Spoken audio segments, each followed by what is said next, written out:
Well, hello again, everybody. This is John Norris at Trading Perspectives. As always, we have our good friend Sam Clement. Sam, say hello. Hey, John, how are you doing? Sam, I'm doing very well. Thank you for asking, and I hope you're doing well. It's a great day. It is a great day. Every day's a great day. Sure. Why not? Sam, I'm going to get a little arcane, a little nerdy here this week if I'm not arcane and nerdy every week. And tell you, I took a few days of vacation, celebrating my 30th wedding anniversary. Went to Boston, went to Maine, and while I'm in Boston, went to a couple bookstores. I happen to like bookstores. I don't like reading books on a tablet. I like the ceremony of a book, going to the bookstore, picking it out. Smell of it, all that stuff. Turning in dog-earing pages, all that stuff. And I picked up this one book in Cambridge, Massachusetts called How Nations Fail, which I'd heard of previously, and it's one of those books, like a lot of books in the business world or economics, after about 75 pages, you get a pretty good idea just kind of more examples of the same More point. examples of the same, and so now I'm on page 240, and this has only been a couple of days, and I'm just plowing through more examples. They hit the Roman Empire and numbers of reasons for it. But one of the things that they pointed out, and it did make a lot of sense to me, in doing their work, and there's a lot of work that's been done for this book, How Nations Fail. What they noticed is that what's weird about it is you don't see countries ultimately vaulting from the bottom to the top or from the top to the bottom. It's generally sort of a transition period. The top 10 richest countries 10 years ago are largely still the top 10.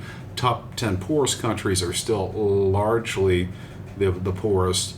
And then you have certain issues where they make a point out that people from the country of India seem to be successful everywhere they go but India, which is why is that?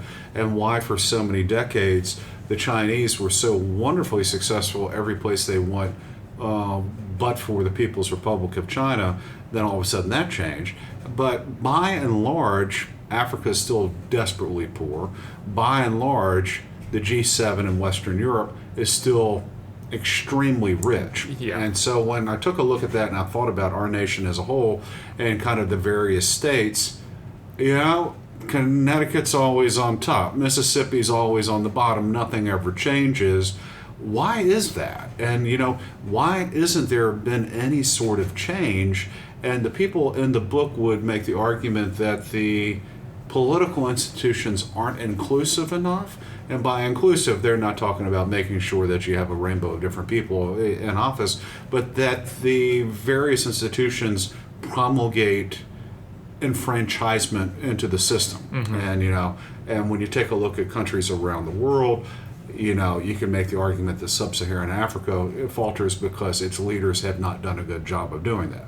They've taken what their previous colonial masters were and just essentially just kicked out the old people and kept the same system, just everyone looks a little bit different. Mm-hmm. So, and going through all of this and thinking about it, I went to the Heritage Foundation's Economic Freedom website, or I forget it's Freedom Index. And what I found is, the richer countries they have the freest economies. The poorest countries generally have the least open economies. But what I'm finding is that, unfortunately, a lot of previously rich countries seem to be dipping in economic freedom. And I'm wondering what that means for countries like the United States and others if their economic freedom dips at the same time that they're facing geopolitical challenges. Sam, I have rambled on. Please interrupt me. No, that's just kind of it's kind of adding on to the headwinds that I think some larger, you mentioned it, really the G7 type countries are already having some issues, and some is due to the globalization and other countries are having more opportunity or what. But as we start to tighten down on the things that we've said always lead to economic prosperity, that it's kind of bad timing for that is what I'm getting at. Yeah, without a doubt. One of the things that the Heritage Foundation will point out is when the government gets too large, too invasive, and too fiscally Irresponsible. Thank you. That's a much better adjective. I was plowing through them in my head without sounding vulgar. And when they get that way, generally that will start crowding out and slowing down economic growth, and that's the reason why the United States has dropped pretty precipitously in this one particular index, going from a free to mostly free, borderline on mostly unfree, thanks to just how bloated our government has gotten, how bloated our financial deficits are, and countries like the UK have followed and what have you. And so when I take a look at that, and when I really think about the world as a whole, why is it that places like Alabama are persistently poor? Why is it that countries around the world, whether it be in Latin America, Sub-Saharan Africa, or even Eastern Europe, why are they persistently poor, and yet other countries somehow make that leap to not be poor any longer? Well, I think part of it, and I'm not trying to make it too simplistic, but change is difficult for large groups of people. You mentioned it with some sub-Saharan African countries, and it's really happened globally, but where it's just nothing really changes, just who's in power has changed. Exactly. That's happened in a lot of states here. I think in the South, local and state governments have at a lot of times not been focused on inclusivity, this pro-actual business, what have you, in the political parties, and it's not just about the political Democrat versus Republican, but has changed. There's been swaps, but nothing really seems to change in that. It's maybe an inherently flaw in humans, but they want to be on top, and you want to. If someone else has been screwing you, you want to be on top after, and then things don't really seem to change. And I think that's Have you read the book? Because this is almost exactly what the writers are saying. Yeah, and I haven't, but I think you could even think of it more simplistically. If you're being bullied, all of a sudden you hit a growth spurt and get bigger than the bully. A lot of times you just bully them right back. Yeah. You don't learn from the mistakes and say, that didn't feel great to be bullied. That seems to happen on local government levels, state government levels, countries. And so that, I think, is why part of what makes it so difficult. Where you can see change, you need powerful people that are willing to change, to flip that on its head. And listen, you're absolutely right on that, and very rare are those individuals, because once they get into the power elite, generally they want to stay there, as opposed to trying to dissipate or spread power amongst the many. Once you have that taste of it, man, it's so hard. And it's also, even before you have the taste of it, it's kind of like, who are the people that want to have power? Yes.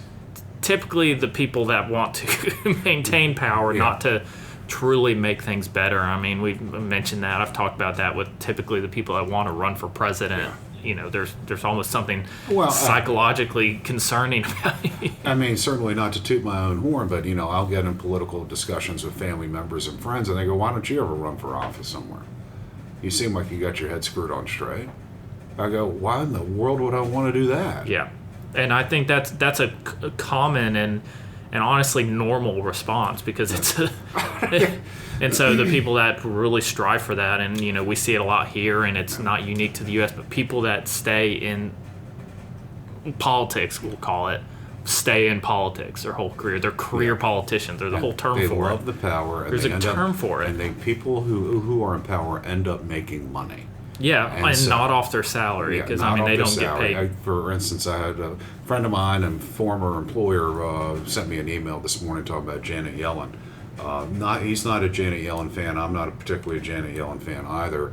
And he made some mention about how Janet Yellen has recently said that she didn't think there was any serious inflation in the economy. But for the fact that someone went behind her and followed her, went and took a look at her favorite restaurant, which Yellen was known to go to.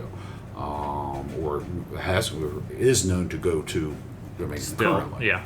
And she has a favorite dish there that the restaurant knows. 3 years ago, that dish cost $8. Now it's $13. Mm-hmm. But regardless of that, Carter pointed out to me that Yellen made over $2 million last year as U.S. Treasury Secretary through speaking fees and the like. Why would she want to give that up? Why would any of them want to give that up? Why would anyone want to give that up? I mean, you see it time and time again, and I know this isn't meant to just be a talk about U.S. politicians, but they're by and large all pretty wealthy. Listen, And they don't. I'm not saying they get paid nothing. They make a good salary, Yeah.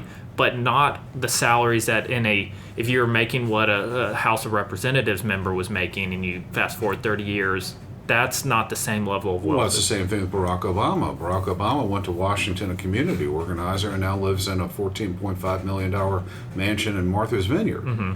You know, he's a public official, community organizer, obviously book deals and what have you, but he wouldn't have had the book deals but for the power and all that stuff. It all goes hand in hand.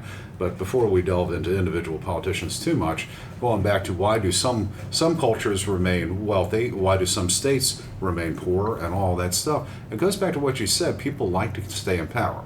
Now, leading up, and you have to know a little something about U.S. history right now if you're not listening in the United States, but leading up to the American Civil War, there were two distinct economies. One in the North, which was more based on lighter agriculture, but more getting into step with the industrial revolution, manufacturing, transportation. One in the South, while not a complete backwater by global standards, was more heavily focused on agriculture, or more importantly, on what is now known as a plantation economy, where outsiders, for all intents and purposes, the purpose of the economy is to extract natural resources and ship them abroad, where there's not truly a true creation of wealth, because that has to be done in order to have effective extraction. You need to have a very powerful few, and you need to have coercion in order to get people to go work in mines, to pick cotton and what have you. And as everyone well knows in the U.S. South, slavery was the way that we did that. And it was unfair, non-inclusive, and not surprisingly, the South was not the income for the average Southerner was not as high as it was for the average Northerner. All the Southern balance sheets were bloated by having human chattel as assets on there, but I'm not trying to go into that right now at all. After the Civil War, when slavery was abolished, the Southern economy was in shambles because it was blown up and no longer had this free, quote, free workforce. What did the Southern power people do? Mm-hmm. They say, okay, they got us. Now let's go figure out some way to get everyone involved, lock arms, and let's grow this thing. Let's beat them at their own game. I think we all know the answer to that. Yeah. They did the exact opposite. And I said, well, we're just going to go back to being what we're being. Yeah. We'll just have to create new laws. And guys like continued disenfranchisement. John Morgan and what have you ended up writing Jim Crow laws, which for all intents and purposes took everything back to the way it was, just people weren't legally slaves any longer. And that sort of mentality has pushed through largely into the 20th century in certain sections of this country. Not necessarily that we still have the Jim Crow laws, we have and all that type of stuff, but once you have long-standing institutions, it's harder to wear those things down and to eliminate them than it is to just continually prop them up. Yeah, and to add to that, and you kind of hit on it, but to expand on it, there's a term called the resource curse, where countries that are quote-unquote rich in natural resources oftentimes have tons more economic instability, and things are tougher because you focus just on this, on the extraction, on the pure extraction and the sending out of your resources, essentially. And I think the Democratic Republic of the Congo is a perfect example. Yeah, and so you see countries, there's a lot of South American countries that you could put in the same boat. The U.S. South previously at times, but when you're so focused on resource extraction, and a lot of times that money flows outside of the economy that it's in, you're just bleeding everything dry. Yeah, and focused on something that most of the time is non-renewable. Or slowly renewable. Lumber is probably a big one in some areas in the South. And I was going to get to that in just a second. So that's an additional problem. You can almost see countries get ahead by having less resources. Well, I think Singapore is a great example. Japan's probably a pretty good example. Japan's a great example. They've got some fiscal problems and some demographic headwinds. But long term, they've done incredibly well for a country that does not have any natural resource. South Korea is another good one. Before the Korean War, South Korea was actually the economic backwater because North Korea was the more industrialized. Anything, that's interesting history. Obviously, things have changed there. You mentioned a little something about timberland. if you were to take a look at our state, the state of Alabama, take a look at a lot of other southern states, Georgia's another good example, you can almost draw a line through the middle of the state. About halfway through it. I think you and I talked about it yesterday. In Alabama, that line's probably about 10 or 15 miles north of Clement, Alabama. And if you kind of do that... So a little bit south of Birmingham. Yeah, a little bit south of Birmingham, a little bit north of Montgomery. If you were to do that and take the state of Alabama on up there, move it up there, per capita income, household income wouldn't look dramatically different from a lot of other states throughout the country. Instead of being 48, 49, or what have you, that section of that state would be probably in the mid-30s somewhere. I haven't done all the math, but that's probably about right. But when you take a look at the bottom half of the state, which is heavily forested, I mean, it's just... Isn't there more pine trees now than there was hundreds of years ago? It's not even close. I mean, it's you think of it as like, there's a highway here now. There used to be pine trees. Yeah. And so I mean, you can drive through these deserted towns that are now just swallowed up by pine trees. I mean, I've done it in certain... They grow fast and... They 8% per year. And so when you take a look at that, take a look at southern Georgia where you have a lot of the same type of thing going on. There's nothing wrong with this. It's just two different economies. The economy in northern Alabama, and I would say probably pockets in Dothan and then also in Mobile and Baldwin counties, you almost have to take them out. But the rest of our state down there is very extractive in nature. You have absentee landlords and people that own the land oftentimes live elsewhere. There's no incentive for them to be civically minded. They cut down the trees and they own it for a purpose. They own it for a purpose, and the purpose benefits them. And the same thing for any sort of extractive economy. And that's not inherently wrong. It's not inherently wrong. Yeah, the economies need to have people that behave like that. Yeah. But what that does do is really keep a lot of geographic location, because a lot of people get up and go, get up and leave, but it keeps a lot of our geographic location sort of in a state that's never going to grow, significantly. Because we've talked about it with brain drain before. Yeah. Just our country as a whole is tending to move towards bigger cities, and people would get up and go is kind of the saying we've said, and it's very similar with the financial resources as well. Well, without a doubt. I mean, you take a look at places as poorly as run, in my estimation, as maybe California. And yeah, I mean, there are a lot of laws on the books out there that are just puzzlements to me, but take a look at the massive amount of wealth that is still being generated in California, almost in spite of what Sacramento does, and in the complete Bay Area. It's like a majority of the U.S. innovations coming out of it. It's coming out of this area that people were fleeing the downtown, but going out into the remainder of the Bay Area and creating all this enormous amount of wealth. And I would say a huge chunk of that, the reason for that is because the technology sector, arguably more than maybe any other economic sector, is more inclusive in that it almost has to create destruction. Something called creative destruction, and you need to have constant creative destruction in order to have new technologies that will fundamentally change our lives and how we conduct business. So we have places like that where you have all that wealth being generated, and even places like Massachusetts. I love Massachusetts. I love visiting Massachusetts. You have people just going there despite the higher taxes, and it's for that same type reason. The economies are far more inclusive as opposed to extractive.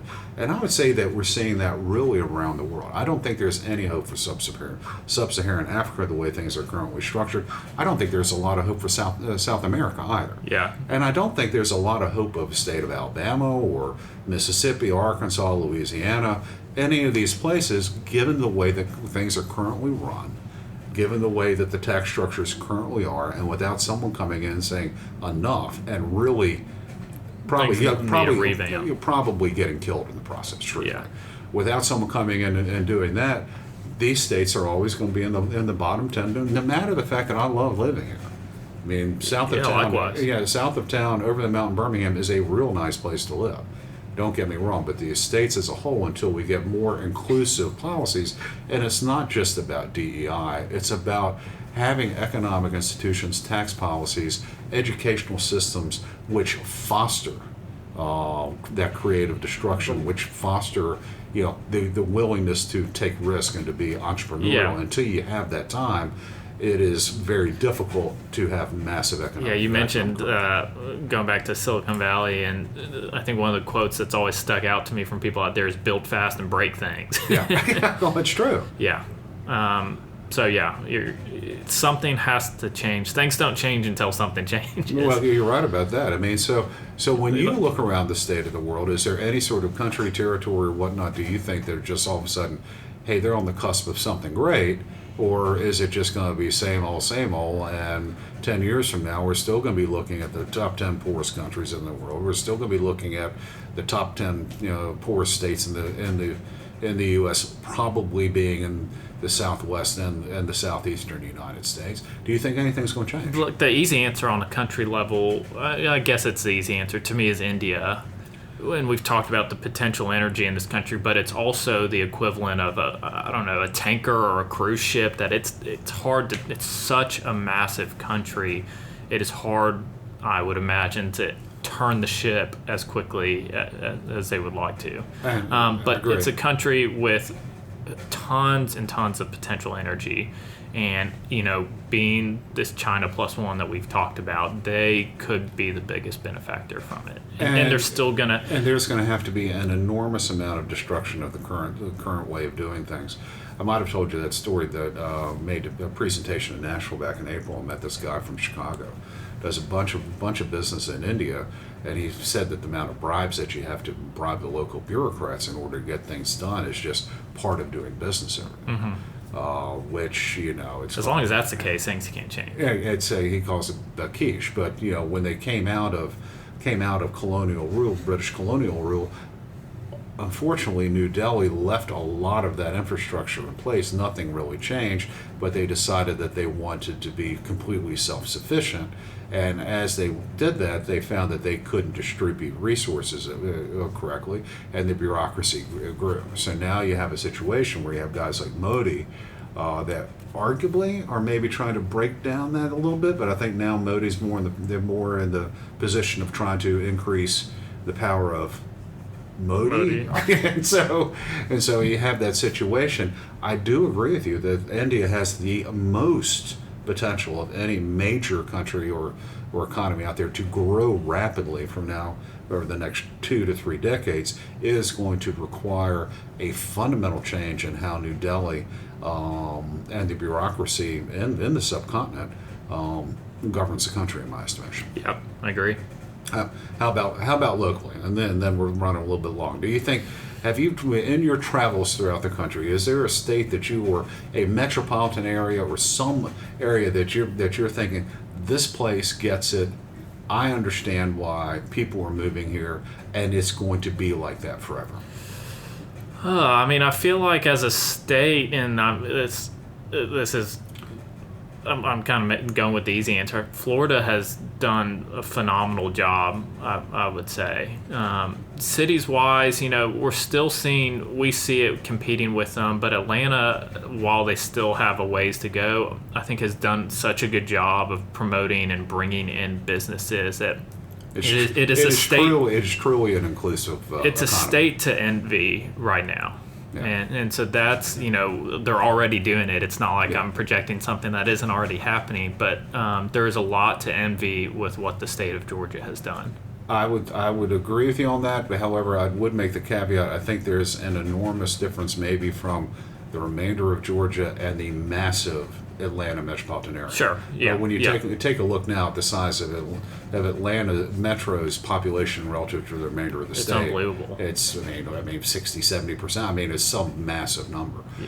I would add to that group, as much as my friends in Central Tennessee would agree, I think Nashville's a very bright star out there. It's a very dynamic, very increasingly inclusive economy. I understand why people want to move there. The state that I really like a lot is North Carolina. I really do like North Carolina quite a bit because it's not just sort of Nashville that just kind of stands out. Chattanooga's having some nice growth. Knoxville's having some nice growth. Then you have sort of western Tennessee with Memphis, which it hadn't changed terribly much. And so, it's pockets of inclusivity, pockets of promise. However, wherever you go in the state of North Carolina, the business climate seems to be on fire. Yeah, I agree. I mean, it's not just Charlotte. It's you go to Really, the Carolinas as a whole. The Carolinas as a whole, but I would say particularly North Carolina. As much as my friends in Greenville and Spartanburg, I do have friends there. They would say, "Oh, come on, what about us?" And I would say that section, yeah. But the huge swaths of the state are getting left behind. Maybe like Alabama in that regard. Yeah. Birmingham, Huntsville, Auburn, Tuscaloosa, Fairhope, and then everyone else. That's a very broad brushstrokes. However, in North Carolina, you have the Raleigh-Durham area. You have Charlotte, clearly. You have Winston-Salem, Greensboro, High Point. These are all major metropolitan areas which are continuing to grow. The Triad, where I went to college, is growing nicely. It would be envious compared to many other metro areas, but for the fact that they are being compared to Raleigh and Charlotte. Even places like Asheville and Jackson and Greenville and Jacksonville, all these places throughout the state. I think North Carolina is going to be on an upward trajectory for a while. I agree. All right. Well, guys, thank you all so much for listening. We always love to hear from you. Also, if you have any comments or questions, please, by all means, let us know. You can always drop us a line at tradingperspectives@oakworth.com, or you can leave us a review on the podcast outlet of your choice. As always, if you're interested in reading more, hearing more of what we have to say or what we think, you can always go to Oakworth, OAKWORTH.com. Shoot, I almost forgot how to spell it. Oakworth.com. Take a look underneath the Thought Leadership tab and find links to all kinds of exciting information, including links to previous Trading Perspectives podcasts, links to our newsletter, Common Sense, as well as links to our our quarterly analysis, macro and market. With that being said, Sam, last chance. That's all I got. That's all I've got today, too. Y'all take care.